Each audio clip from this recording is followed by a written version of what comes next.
अहमदाबाद में European union consultancy द्वारा France में अध्ययन पर सेमिनार आयोजित। पूरे गुजरात से 50 से अधिक लोगों ने भाग लिया।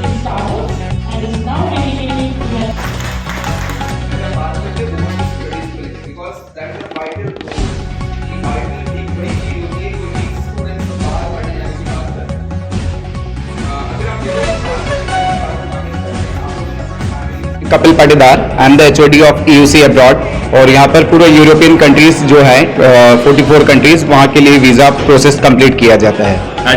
उसके बारे में कुछ बताइए। ओके, बेसिकली आज हमारा ऑन द स्पॉट एडमिशन भी था और यूनिवर्सिटी रिप्रेजेंटेटिव आए थे।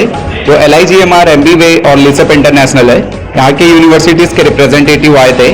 और आज की डेट में जिन्होंने भी एप्लीकेशंस किए उनको 50% एप्लीकेशन फी वेवर और वीजा के पूरा प्रोसेस के बारे में बताया जा रहा है कि जो मिथ है कि वीजा में क्या प्रोसेस में बच्चों को दिक्कत आती है, उसके लिए पूरे सॉल्यूशंस दिए गए। श्वेता वोरा, EUC अब्रोड माथी, डायरेक्टर ऑफ EUC। આજે આપણે AMA માં એક સેમિનાર રાખ્યો હતો ફ્રાન્સ સ્ટુડન્ટ વિઝા માટે, જેમાં 50 થી વધારે લોકો આવ્યા છે। અને બીજું કે આજે આપણે LIGMR કોલેજમાંથી મિસ્ટર લોહિત શર્મા, જે ફ્રાન્સ કોલેજમાંથી આવ્યા છે, એમને પણ ઇન્વાઇટ કર્યા હતા। સ્ટુડન્ટના જે કંઈ પણ ડાઉટ હતા એ આજે આપણે ક્લિયર કર્યા છે અને સેમિનાર આપણું સક્સેસફુલ રહ્યું છે।